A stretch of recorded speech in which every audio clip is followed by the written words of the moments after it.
Hi, my name is Tim Brailsford, and I'm going to start off by introducing myself. I'm currently the head of computer science at the University of Nottingham's Malaysia campus, but I've been in computer science in the University of Nottingham for many, many years now, and I've been quite heavily involved in the ITI collaboration ever since it first started. And what I'm going to do now in this talk is tell you a bit about this link, how it works, and what the opportunities are for you should you choose to be involved in it. So let's talk about this program. It's a joint degree program.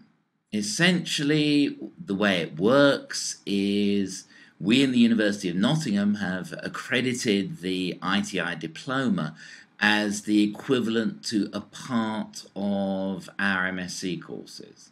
So it is possible to get a University of Nottingham MSc by just finishing the course, by doing a piece of research, a research project with us on one of our campuses in Nottingham or in Malaysia.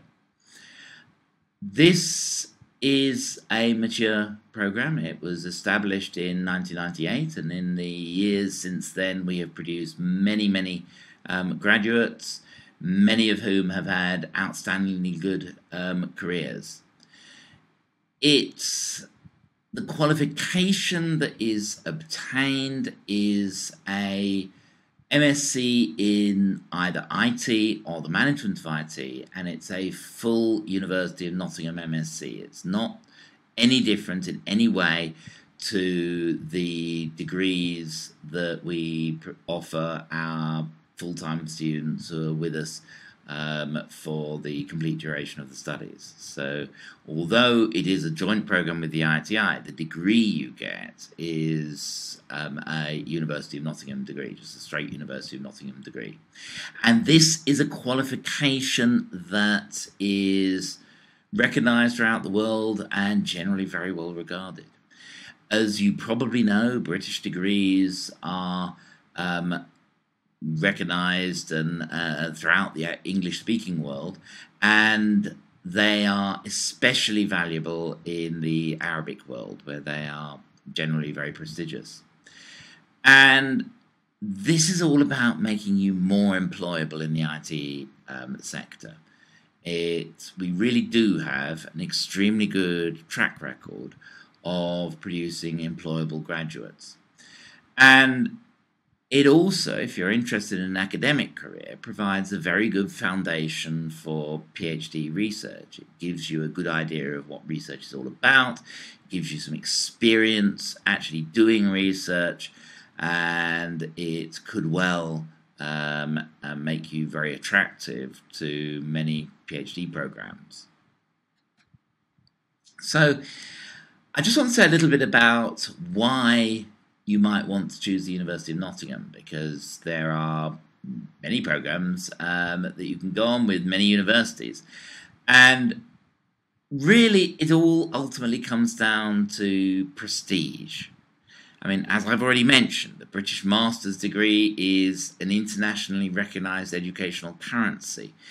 But you do need to be aware that not all British Master's degrees are equal, because some come from far more prestigious institutions than others, and Nottingham is a very prestigious institution. First off, it's one of the old UK universities, and what that means is that up until about 20-something years ago, only a small number of elite institutions in the UK were allowed to call themselves universities. The vast majority of them were colleges or polytechnics. They weren't universities. There were only 50 institutions that called themselves universities. And Nottingham was one of them. Now, the system changed many years ago, and there are now huge numbers of universities in Britain. But those original 50 universities are still the old universities. They call themselves the old universities, and they are more prestigious. And employers are aware of this. Employers are well aware of which universities are the good old universities and which of them are the less prestigious modern universities, the new universities. Now, moreover, Nottingham is also a member of the Russell Group. This is a group of about 20 universities which spend the vast majority of the UK's research budget in all disciplines, and these are the top high prestige universities, even within the old universities. And again, Nottingham is one of these. When these things are ranked by various bodies, we're usually in the UK top 10 universities. And one of the main rankings is the QS World University Rankings, which lists many institutions in the world, and it puts the University of Nottingham at number 74 in the world. And that's pretty impressive, because there are an awful lot of institutions in the world. And so what this means is we're very good. As an institution, we have Nobel Prize winners on staff. We are doing absolutely top-notch, world-class work. And the research in British universities is measured. It's measured at the level of schools by an exercise called the RAE, the Research Assessment Exercise. And the last time this was done was in 2008, and Nottingham's computer science school was said that 80% of its research was world leading. That means the vast majority of what we do is absolutely in the forefront of the world. And this affects you because, of course, it means that if you come on this program, your supervisors and the staff who are involved in teaching you are going to be top-notch, world-class experts, as good as they get. So why should you be interested in this master's program? Well, it's very cost-effective for a start. UK higher education fees are not cheap. They are most certainly never cheap, but it does mean that you can get this really very prestigious degree in only 3 months of study, and only paying for 3 months of study. And what you get for that is very high quality supervision by staff, many of whom are world leaders, and many of whom have won awards for their teaching. It's also an international degree. We're an international institution. It's a mistake, really, to regard us as a British university anymore. We're an international university. And we do have our large campus in Nottingham in the UK, but we also have our campus in Malaysia, near Kuala Lumpur. We've got another campus in China, in Ningbo, but I'm afraid they're not involved in this program. But the Malaysia campus most certainly is. And as I'll say more in a moment, we do our best to keep costs down, and the costs on the Malaysia campus are very much less than the costs in the UK. So, what do you get? Well, first of all, before you ever get to Nottingham, you will get a lot of support and a lot of counselling, and we will help with things like getting visas and such like. Then, when you arrive, you'll be looked after, you'll be provided with transport coming from the airport, and you'll be provided with an induction programming program, which is a program of both school and university organised events and counselling and lectures on various research skills and such like. All of this is part of the package, and it happens at an early stage when you get to Nottingham or Malaysia campus. We will provide you with a personal academic supervisor, and this is somebody who you'll have regular meetings with, and they will advise you on your research. They will advise you on things like your writing and presentations and such like.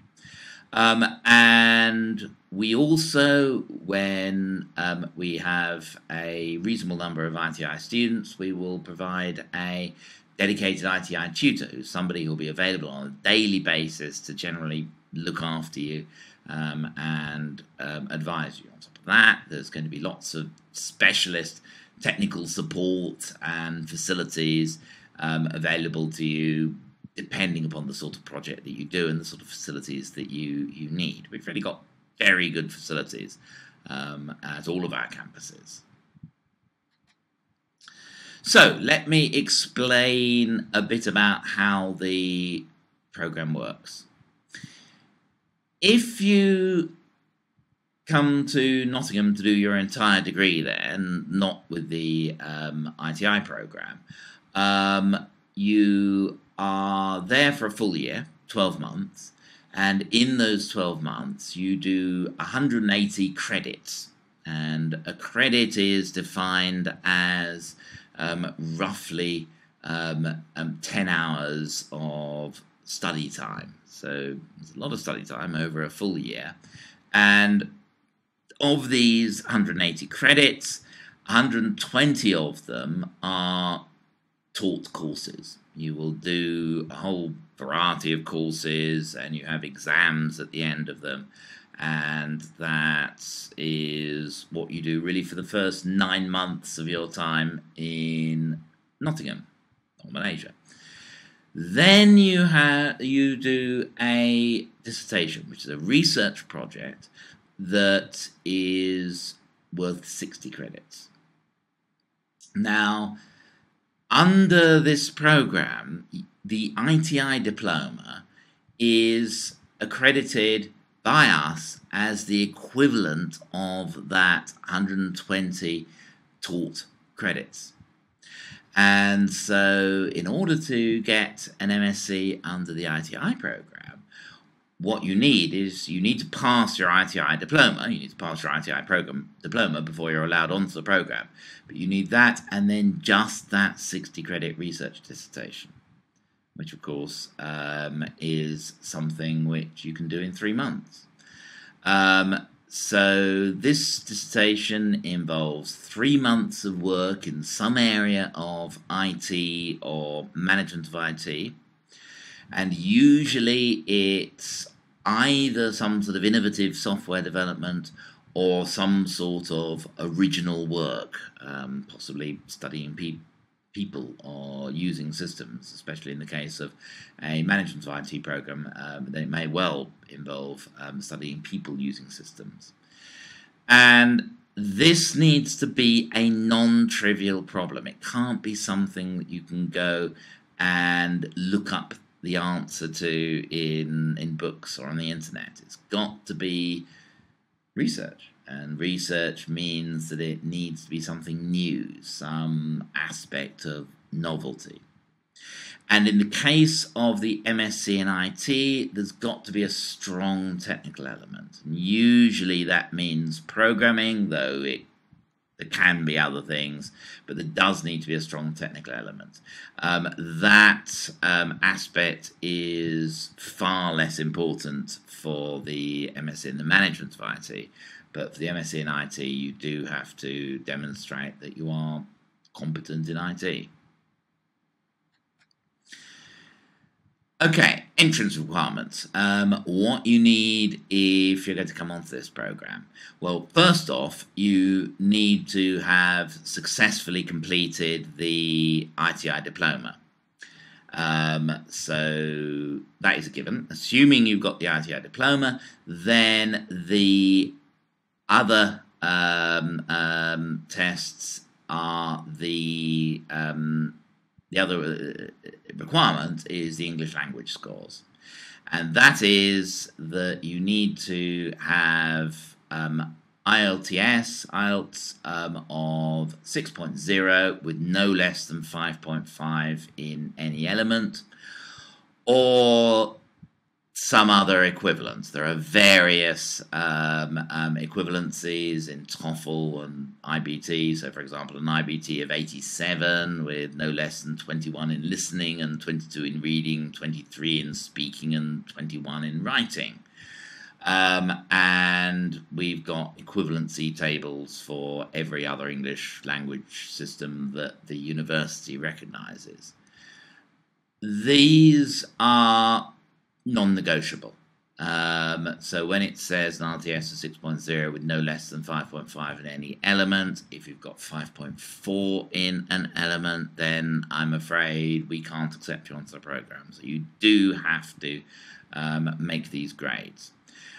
So if you don't already have these grades, it means that you're going to need to do new tests, and I would suggest that you book the tests really early. If you're interested in this, book the tests right now. You don't have very much time because you need to get the results of these tests to get the final stage of a visa.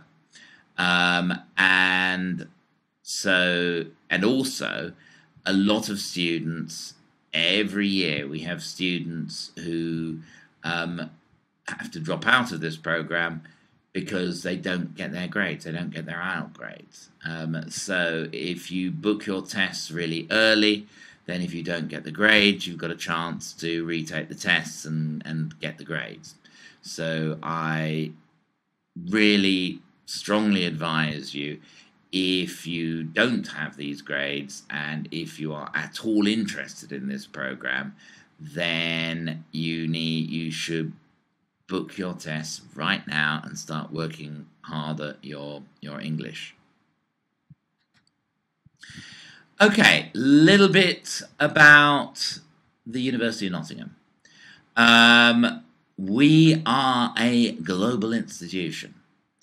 In Nottingham, we've got over 32,000 students, in fact, a lot over 32,000 students from 150 countries. That figure is well out of date now. I think it's more like 38,000 students from something of the order of 150 countries. So that includes over 8,000 international students and over 6,500 members of staff. I mean, this is a big institution.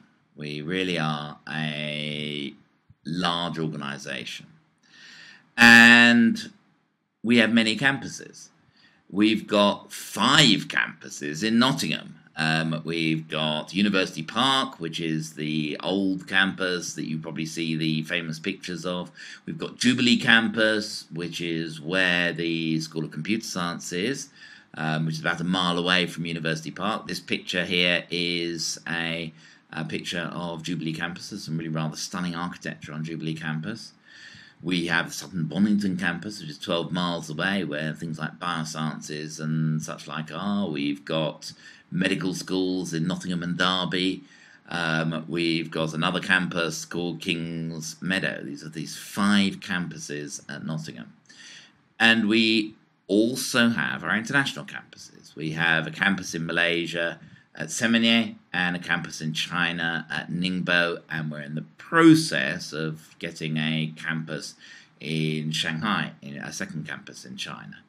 Now, these are not some sort of franchising arrangement. It's not somebody else running our degree programs for us in these places. They're our campuses with our staff. And so I am just a good example of this. I'm somebody who's very much a University of Nottingham staff. I've been in Nottingham for many, many, many years, but I'm now posted at our Malaysia campus looking after the computer science on our Malaysia campus. So we really are a global institution. I think it actually, although we were originally a British university, I think it's much more meaningful to say that we are now a global university. But we do follow British quality assurance and British degree programs, and generally the British system. So, just a little bit, very briefly, about the Malaysia campus. This is called UNMC, University of Nottingham Malaysia campus, and it was founded in 2000, so we are nearly 14 years old now. And we've got a purpose-built campus at a town called Seminyak, which is about 40 kilometres away from Kuala Lumpur, which was opened in 2005. And here you can see a picture of part of the Seminyak campus. It's a stunningly beautiful campus. We are really lucky to have it. It's a gorgeous campus with some fantastic architecture. On that campus, we've got about 4,000 students now, and what we do there is we run UK degree programs under UK accreditation and UK quality assurance. And we have a lot of staff and student mobility, so there are quite a lot of British staff there. We have staff in Nottingham, from Nottingham teaching in Malaysia, and we have staff from Malaysia teaching in Nottingham, and students are also encouraged to move around between the campuses. So again, we are very much one institution, and because of that, and because of the fact that we operate on the British system, we really are an island of British educational values in Malaysia. So although we are physically in Malaysia, you shouldn't for a moment feel that if you come to UNMC, you're actually getting any less of a British experience. From an educational point of view, it is still very British. It's worth saying a little bit very briefly about the similarities and the differences between Nottingham and Malaysia. The similarities are that they're the same degrees. I mean, that's a really important thing. Exactly the same degrees. It doesn't say Malaysia anywhere on the certificate. It doesn't say any UK on the certificate either. It just says University of Nottingham. There is only one University of Nottingham. So they're the same degrees. Unless you want to tell somebody where you studied, there is no way from looking at your degree certificate that they can tell which campus you studied on. The quality assurance procedures are the same, and the accreditation procedures are the same. So it really is identical, and we've got this exactly the same British educational culture. There are differences, of course. Most of the differences are the differences between Malaysia and the UK. The weather is very much nicer in Malaysia, that I can assure you, and it's in Asia. It's near Kuala Lumpur, which is a big modern Asian city. If you've never been to one of these modern Asian cities, they are stunning in the speed at which they are developing. It's all skyscrapers and gleaming monorails and such like. And Malaysia culture and society is very different from British culture and society. Malaysia is itself a very multicultural society. The majority of Malaysia is Muslim Malays, but unlike Egypt, that's a small majority. There are a substantial proportion of the population who are Chinese. Some of them, in fact, many of them are Chinese Buddhists, some of them are Chinese Christians. There are also something like 5 or 6% of the population is Indian, with an Indian background and an Indian heritage. And then there is the mixture of people who are always classed as other, who are Europeans like myself, or various other ethnic and cultural groups in Malaysia. So it really is a cultural melting pot, which makes it really very exciting.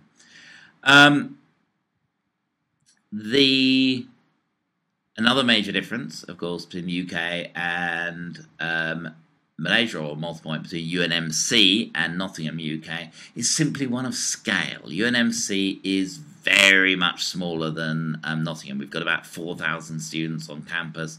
In Nottingham in the UK, it's closer to 38,000 students. So it's very much fewer staff, much fewer students. And that has advantages and disadvantages. There are not as many specialist staff around, but there are fewer students, so you're much more likely to be able to get to know them. It makes the whole experience much more intimate.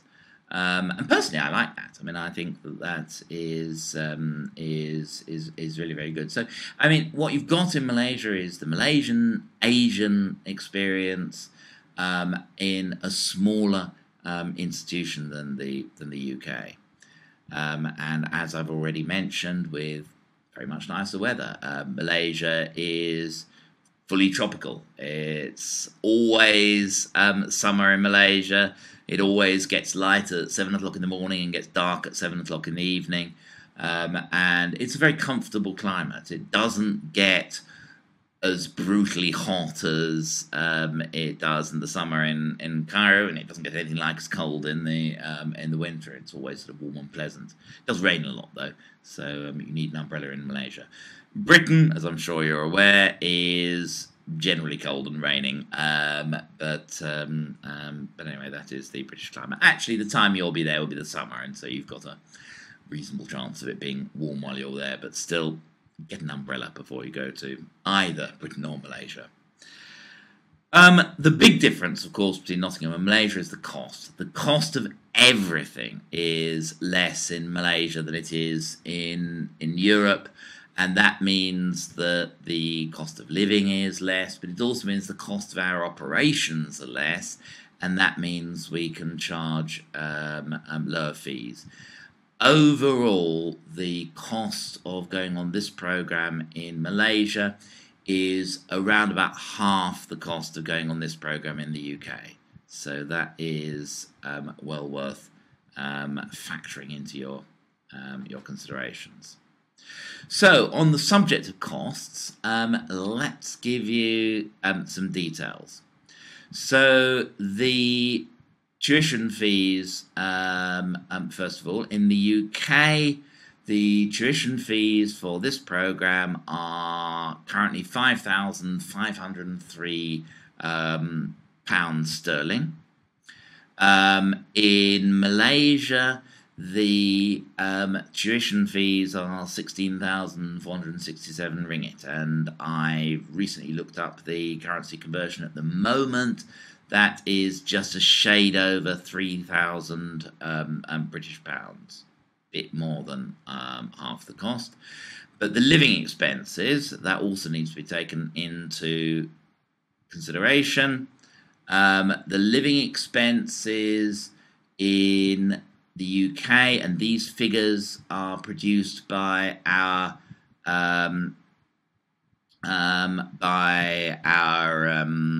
international office. The international office recommend that you'll need around about £800 to live per month in the UK. If you've never been to Europe, I'm afraid in comparison with anywhere in the Middle East, Europe is horribly expensive. Everything is horribly expensive. The food is expensive, rent is expensive, transport is expensive, and £800 per month is frankly a pretty conservative estimate. The international office in Malaysia actually provide a range because students vary wildly in their ability to live economically, and they say that the range will be between 900 and 2,000 ringgit per month, which works out at 170 to 375 per month. In my experience, and my guess is for most students it's towards the upper end of that. And we are, of course, talking about single students here. If you are married and have your wife or husband and children with you, then it's obviously going to be a lot more. But for a single student, you should be able to live fairly comfortably towards the upper end of that, which is less than half in the UK. So doing a bit of arithmetic, and apologies for the spelling mistake. Here we go. Doing a bit of arithmetic, we can work out that the total cost of this degree program, taking everything into account, tuition fees, living expenses, is around about £7,900 sterling in the UK, and assuming that you're towards the top end of that range, it's around about £4,100 sterling in Malaysia, which I reckon works out at 52%, just over half. So it's a good deal. We really are doing our very best to keep costs as low as we can. Okay. Now, moving on, I want to say a little bit about the sort of projects that you're likely to be doing on this program. Now, the project is to a very large extent up to you. I mean, you are expected to have areas of interest and to come up with some sort of proposal for a project. I'll say more about those proposals later on. And actually, the project can, in principle, be anything that you like in any area of IT that you like. But I thought it would be useful just to go through the subject areas that we are particularly strong in Nottingham. This isn't to say these are the only areas that we can supervise projects in, but if you do want your project to be supervised by somebody who is a serious expert, then I would advise you to be thinking in one of these sorts of areas. So first off, there's agent-based systems. We do a lot of work on autonomous agents in both UK and Malaysia. We have an awful lot of work and an awful lot of our research in the School of Computer Science is really on algorithms and algorithm stuff, particularly algorithms and optimization, and a few areas where we have a lot of expertise is in evolutionary algorithms. These are algorithms that you evolve to attempt to solve problems. I mean, it's all genetic algorithms and similar stuff to that. So really, rather than designing software, you brew it, is the idea with evolutionary algorithms. Heuristics, which is one of the major approaches to algorithms, and hyperheuristics, which is where you're developing heuristics for generating heuristics. These are, again, an area we have lots of expertise. Operational research, which is the modeling of business processes, and in fact not just business processes, the modeling of processes, whether they be business or manufacturing or whatever. And we do a lot on scheduling and planning. Again, apologies.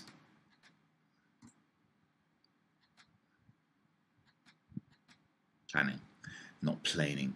Now, if any of these areas are unfamiliar to you but sound a bit interesting, then I would suggest that Wikipedia is your friend. There'll be articles in Wikipedia on most of this. So again, working down the list, computer vision is another area that we have a lot of strength in and do a lot of research. It's how do you make computers see, essentially? How do you process visual data streams into something that's meaningful?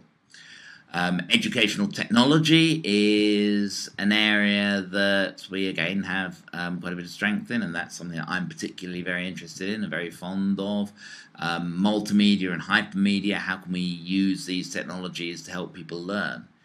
And then we also do have quite a bit of work done on serious gaming. How can we write computer games that can be used for serious applications, such as helping people learn, or possibly even such as therapy for learning disorders, all sorts of serious purposes that computer games can be put to.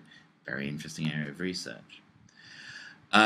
Fuzzy logic is an area that we're very strong on, mostly in the UK, actually. We don't have very much expertise on that in Malaysia.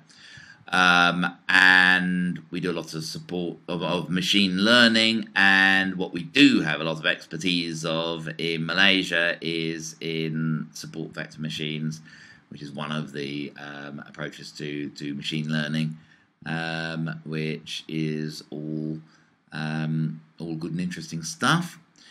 We have in the UK a very large research group working on mixed reality, and we are just starting to do that in Malaysia. So certainly we would be interested in supporting projects that are doing that sort of thing in Malaysia. And mixed reality is really where the digital world meets the physical world. So it's getting computer systems out of computers and in one way or another embedding them in the physical world. So it's things like augmented reality, which is directly augmenting the real world with some sort of digital overlay by various means. Ubiquitous computing, which is embedding technology in physical objects, physical devices. A lot of this is HCI, human-computer interactions, and we're very interested in public technology and doing stuff in public spaces for exhibitions or events or education or artwork or whatever. It can make quite extensive use of mobile technology and everything from phones to, again, embedding things in devices. We're doing some very interesting work in Malaysia at the moment, where with wearable cameras that are used to study certain aspects of people's behaviour, which is all logging what they're doing and such like. All interesting stuff. There's also in the UK a lot of research done on digital economy, which is how these sorts of things have economic impact. Again, if you look through the Nottingham research website, which I would strongly recommend that you do, you won't have to go very far before you see reference to digital economy. But most of that work is done in the UK. More areas, we do a lot of work with modeling and simulations, modeling and simulating all sorts of different types of systems. And some of that modeling is discrete modeling, which is where you have equations essentially that represent the real world. Some of the modeling is agent-based modeling, where you have agents to make your models. I mean, the way to think of agent-based modeling is it's like kind of sim games grown up, and they're being used to do experiments in the real world that you can't actually do in real life. And a particular area which is fairly unusual, which we're interested in with all this sort of modeling, is using algorithms that are in one way or another inspired by biological systems.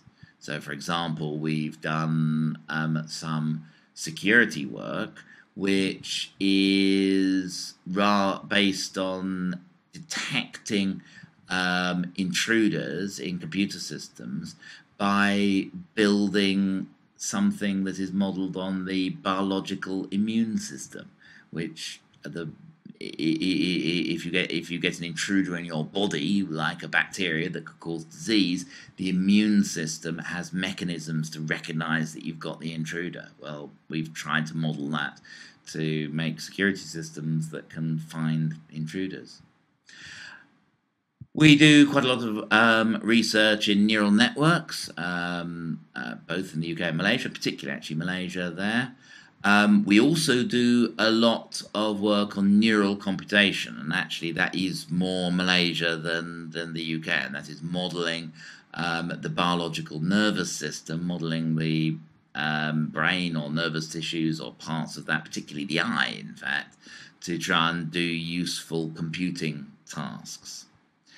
Then in the UK, though not much in Malaysia, we do a fair bit of work on sort of network systems, and that is anything from designing protocols to designing operating systems and cloud computing and things like that. But most of that work, though, is done in the UK. So that gives you a bit of an idea of the sorts of strengths we have.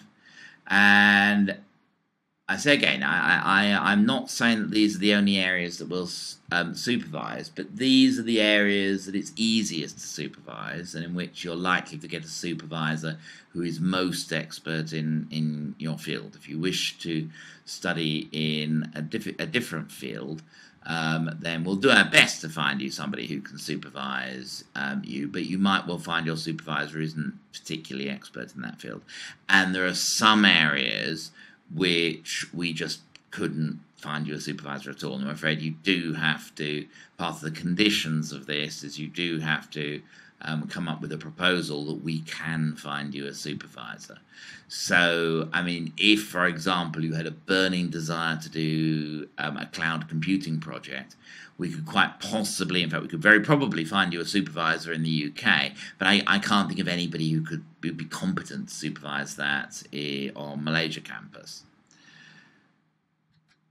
Okay, now, as far as projects are concerned, you do need to come up with ideas. And I would start off by thinking about the sort of areas that you're interested in.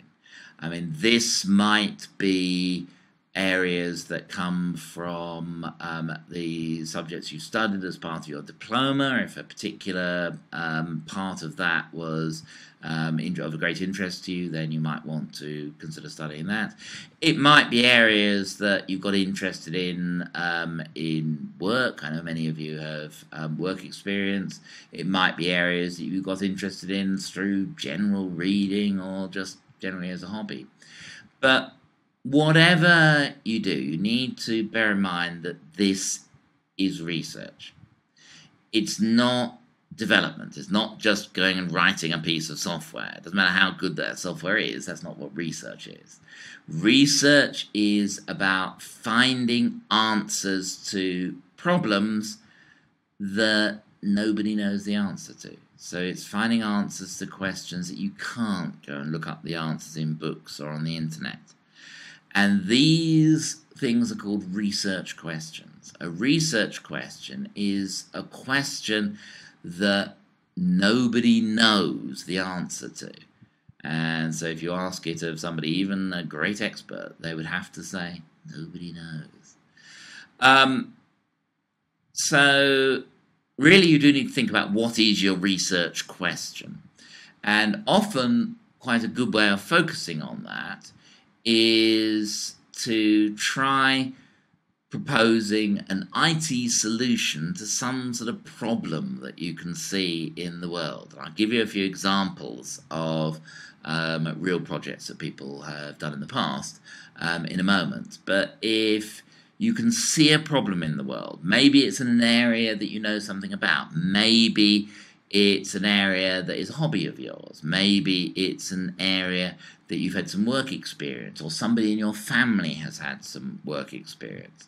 If you can find some problem that they have, and then if you could propose an IT solution to that problem that nobody's thought of before, you've got a research project. I mean, that's interesting.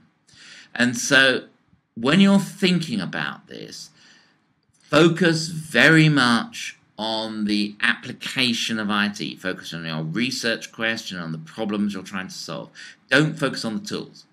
Don't say, I want to do a Java project, because that doesn't really help very much. Java is a tool which could be put to many, many uses, and which could be used to address many problems and many research questions, but it's just a tool. Don't really focus on that. I mean, if you are a great Java programmer and you love Java programming, you could make almost any project a Java project, but you still need to think of what are your research questions, what are your project problems. You should also be aware of the really quite important distinction between the projects of the two different degrees we offer, the IT degree and the management of IT degree.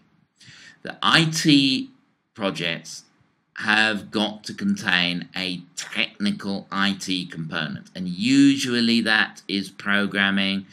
It could be something theoretical, it could be networks or databases or something, but in the vast majority of cases it's programming. Management of IT projects are actually much more flexible. They can still have a technical component, and they can still be based on programming and IT, if they like, because management of IT programming is a part of that. But they don't have to be. They don't have to have a technical component. Management of IT projects could be much more based on how people work with systems, or they could actually be based upon managing systems. I mean, I had a student doing a management of IT project with me last year who was actually had some really new and interesting ideas about how one managed software projects, and they came up with a whole set of theoretical frameworks for quite an innovative way of managing software projects, and that was very nice. Management of IT project. It would not have been acceptable as an IT project. Okay, now you've got to write a proposal. Before we will accept you on this program, we need to have a proposal from you, and that's because we need to know that you've got a viable project and that we can find you a supervisor. So you need to write a proposal, and the key thing with this program is to consider what are your research questions. You don't need very many. One is actually enough if it's a good question. But you do need to be clear what it is. And it needs to be something that can actually be answered. So vague questions are not very helpful, because really they could never be answered. But you need to have some very specific question, and it does need to be original. It does need to be something that you can't look up in the textbooks. It's also really important that you think about the feasibility of this. Over and over again, when I see proposals from students, I see projects being proposed that are very good research projects, but there's just no way they could be done in 3 months. I mean, it's a year or 2 years or 3 years worth of work there. And they might be great PhD proposals, but they're not viable for a project that you can do in 3 months. So you've got to think about the feasibility. And that goes beyond the just the amount of work.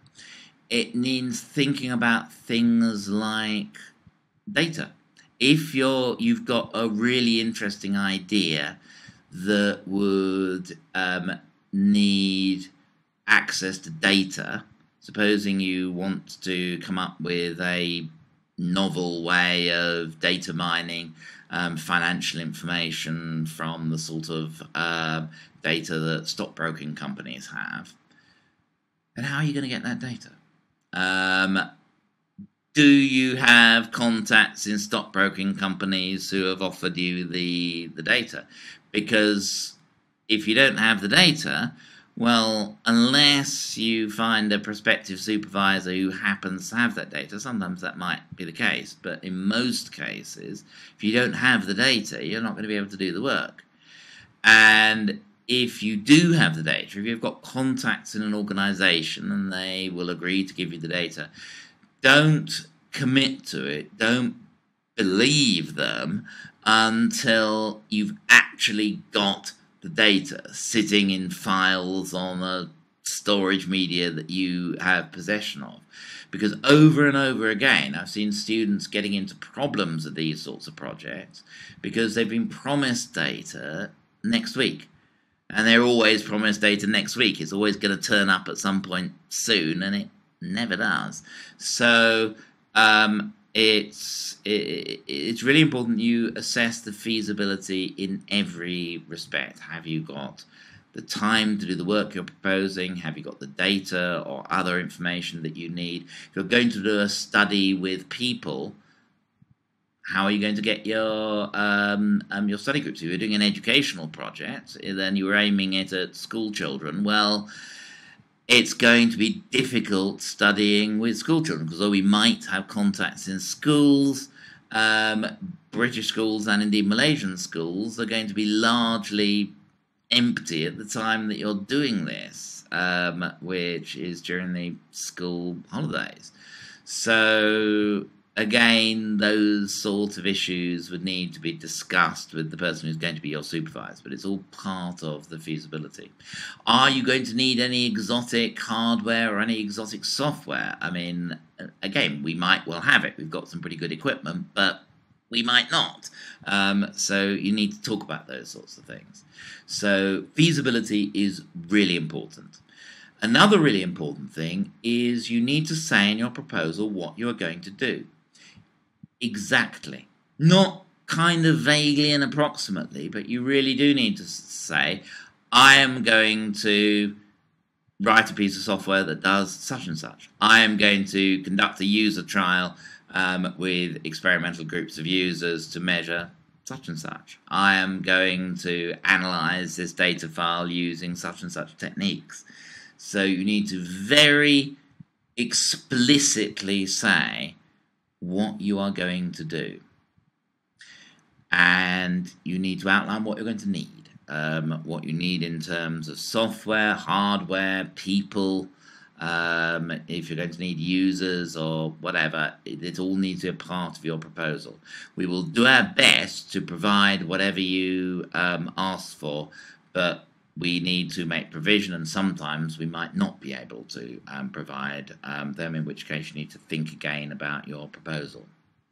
So typically these proposals are going to be of the order of 2 to 4 pages, with typically something of the order of 5 to 10 references. These aren't absolute length requirements.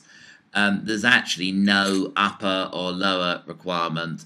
To be honest, as long as you make your research question clear and as long as you can convince us that there is a good and original bit of research to be done here and that you are capable of doing it, then anything will do.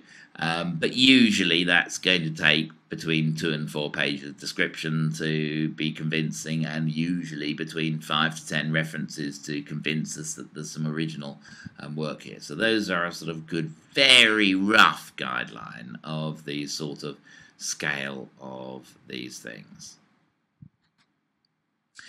Okay, now, next thing we need to think about is the timing of all of this and deadlines. And some of these deadlines are harder than others. First off, the study period is 3 months from July to September. We will set the exact date nearer the time. We'll make sure that it's after the ITI graduation. That will be, but it will be in that range. Now, your application, your formal application to the university, needs to be in by the end of March. Now, this is a lot earlier than it has been in previous years. And the reason for that is last year the Malaysian government changed its regulations for international students. And it will take that long to get you a visa. It will take 3 months at least, and the end of March is really a very hard deadline. If we don't have your applications in, we can't start the visa process until we have the applications in, and then that will be, even then, it's going to be tight to get it done by July. So I'm saying the end of March as well for the UK, just to keep them in synchronisation, but actually the process is not quite as slow in the UK. And so there might be a little bit more flexibility with the UK. You need to negotiate that with UK admissions, but there's absolutely no flexibility on that in Malaysia. The applications have got to be in by the end of March. If they're not, we can't get you a visa and you can't come. You need to have some sort of proposal to us, to computer science, the School of Computer Science, by the end of February, because we need to know a few things before your application's going. We need to know which campus you want to come to, we need to know what area you want to work in, and we need to know who we're going to be assigning as a supervisor. And to do that, we do need to have some sort of proposal. Now, these proposals at this stage don't need to be finished, but we do need an approximate proposal there. If we don't think that there is a viable project in your proposal, if either it is too ambitious, or if it's not ambitious enough, or we just don't think it's doable, or if we can't understand it, or if it's in an area we can't find you a supervisor, then I'm afraid you'll need to write another proposal. So we do reserve the right to reject proposals. Doesn't happen very often. Usually we can work with whatever you want to do, but we do, however, need to have a viable proposal before we can accept you. And to help you do that, the ITI staff will pre-screen your proposal. They'll discuss it with you, and you need to be able to convince them that you've got a viable project before they will send it to us. Now, as I said, these proposals do not need to be all completely finished by the end of March. We just need to have a sort of first stab at it, because what we will then do is we'll counsel you on the proposals and we will refine them between March and May. We will, although I can't promise anything, but we will do our best to have a visit to the ITI at some point, probably in May.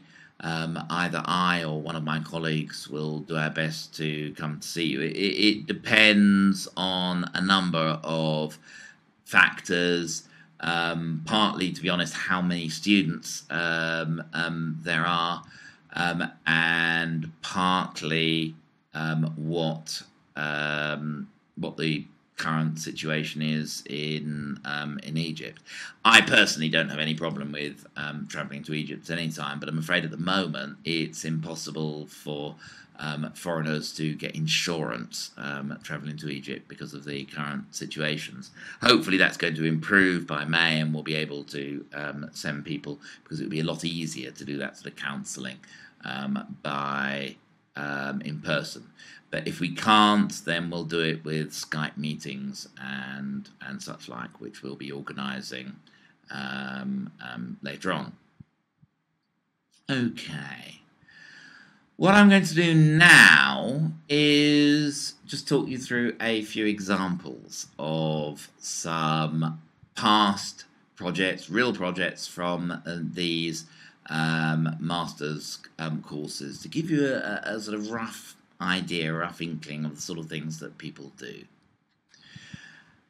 Okay, now the first example was a music practice aid. And this is something I always say when I'm talking to people about possible projects. Is a good idea to think of areas that you know, that you're familiar with. And this came from a student who was one of our MSc IT students, but who was also a musician and had previously worked as a music teacher. And their research problem, is that learning to play a musical instrument is hard. I mean, it really is. If it's something that any of you have tried, you will know it's a tough thing to do. And it needs a lot of practice. And practice is most effective when people, human experts, human teachers, are providing feedback. These are what are called music lessons. The student will attempt to play a bit of music and will make horrible noises, and the teacher will tell them what the problem is, and then they'll try again and again and again, and eventually they'll get it right. These are music lessons, and that's great, but the problem is this is expensive in terms of teaching resources. Usually it's something that needs to be one-on-one, and that's a difficult and expensive thing. So a lot of time practicing is generally spent by students in a room on their own, and the problem with that is they don't necessarily know what mistakes they're making. So the aim of this project was to create a piece of software that could be used while the student was practicing to provide instant automatic feedback to students on what they were doing. So that was the overall research problem and the aims. So what they did was, this is a program that was, they used Java for this, and so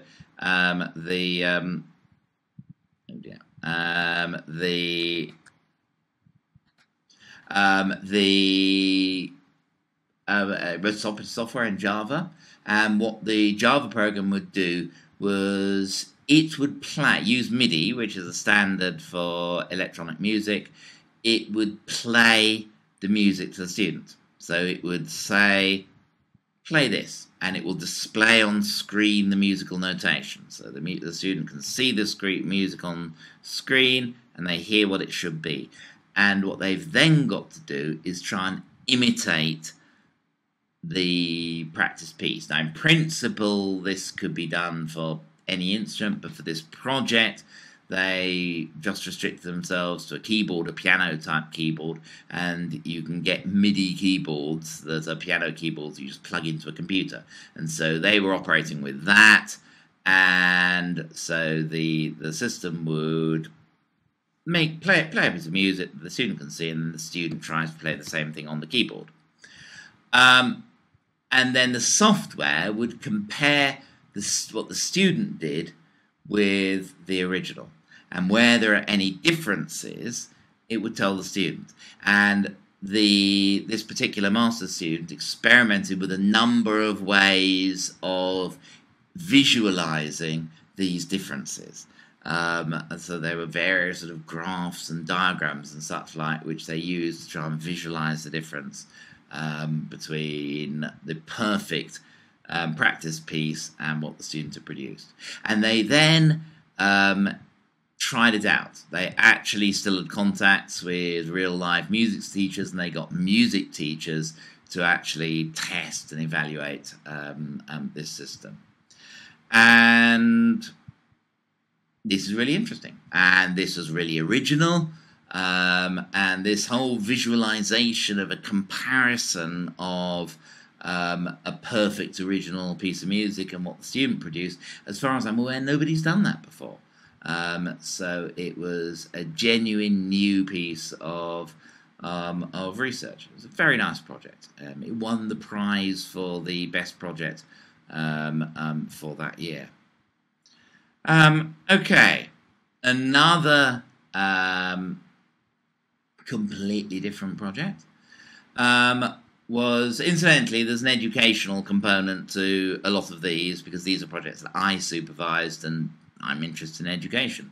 So here was a student who was actually looking at teaching programming, and he was looking at how teachers use comments in their code to teach programming. And his research problem is that really good quality, consistent comments are actually quite important to teaching examples of programming, but they're really laborious to produce. And so his aim really was to create a piece of software that could read through Java code, parse Java code, and then add comments, either automatically generating comments from certain rules. So things like blocks of code could all be commented off with just rules from the code itself, or else by prompting the user to add comments to certain parts of the code by popping up a box that says type in a certain type of comment here. So that enforced consistency, it enforced styles, and it made sure that the minimum level of comments were actually produced. So what his research involved is, first of all, looking into the different types of comments, how teachers use comments in teaching programming, and that in itself was quite a major task. And then he needed to create some software which was all written in C++, that generated automatic comments where the rules are precise. And then he designed a user interface that identified where manual comments were needed and then enforced the consistency of that. It was a very nice project. It all worked quite well, and it was completely original as far as I'm aware. Nothing like this has been done in education. People have worked on automated tools of comments, but for software engineers rather than as a learning tool. So there's a different emphasis on that. Okay, the third example that I'm going to give here is that one which was very much an HCI project. And this is something that was actually done by a management of IT programmer. There's very little technical stuff here. This is all research of how people are using systems.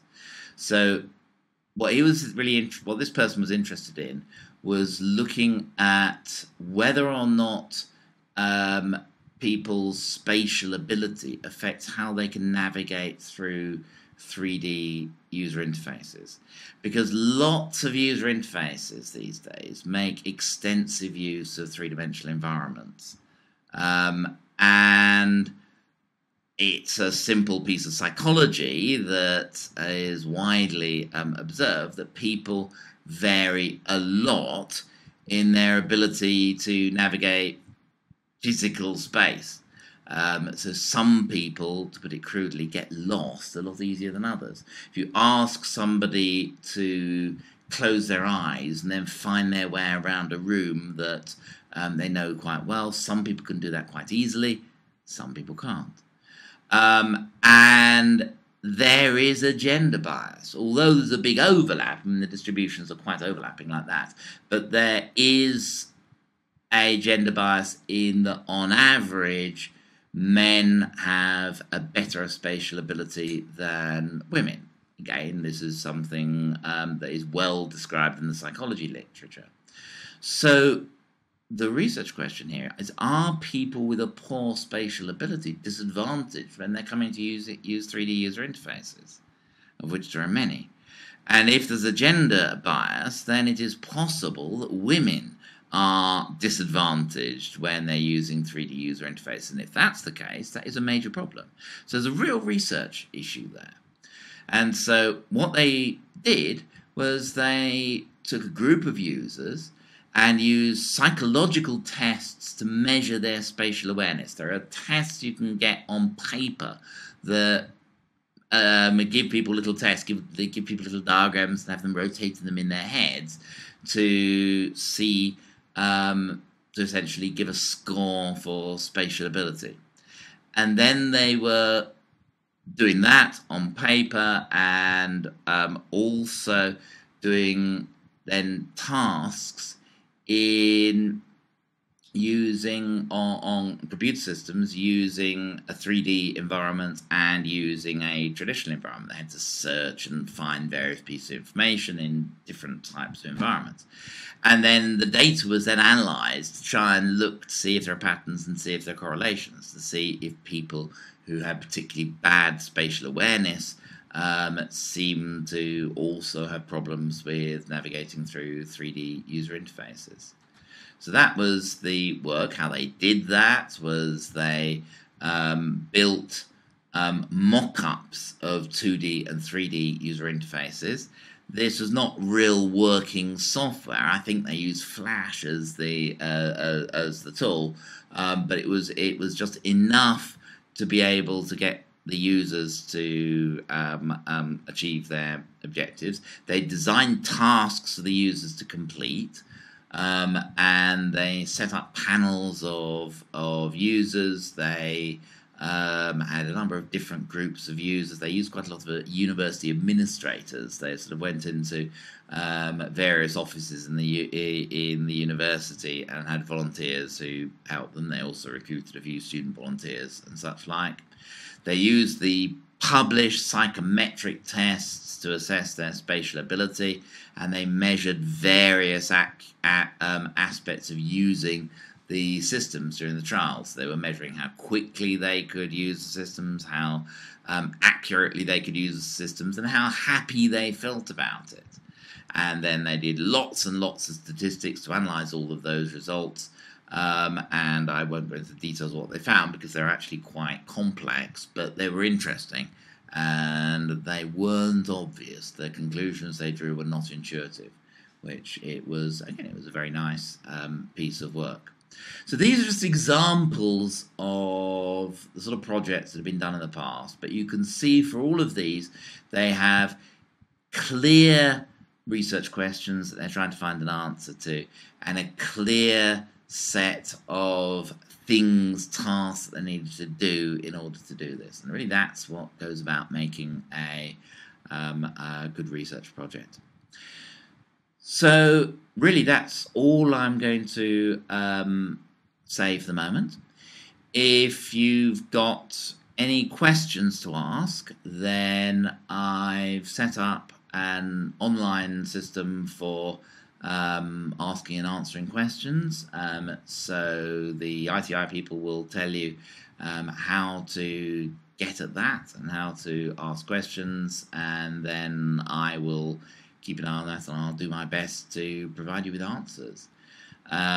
So this is, if I was there in person, this is what I would say: any questions. So if there's any questions, then please put them in the online system.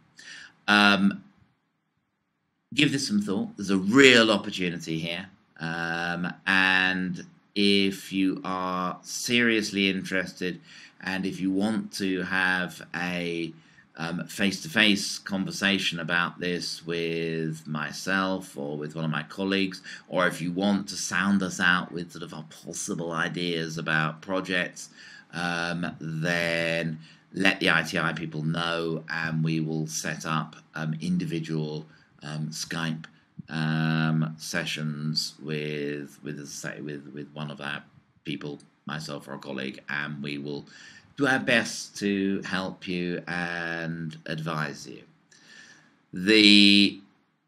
What this program really is all about is you're doing your own work, you're doing your own research, but you're doing it in a nice, safe environment where we can look after you, we can make sure you don't go too far wrong, and we can provide you with advice and help as to what to do and where to go. And really, that's what these projects are all about.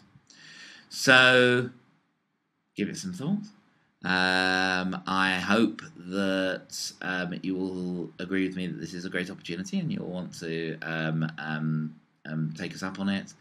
and in which case I hope that I will meet you in person reasonably soon. I think there's a good chance that I will be out in Cairo at some point in May-ish, and failing that, I hope to meet you in Malaysia. And if you do go to the UK, then there's a very good chance that I will be at some point passing through the UK at any rate, and I will see you there. So, thank you very much for listening, and have some good proposal writing. I look forward to reading them. Thank you.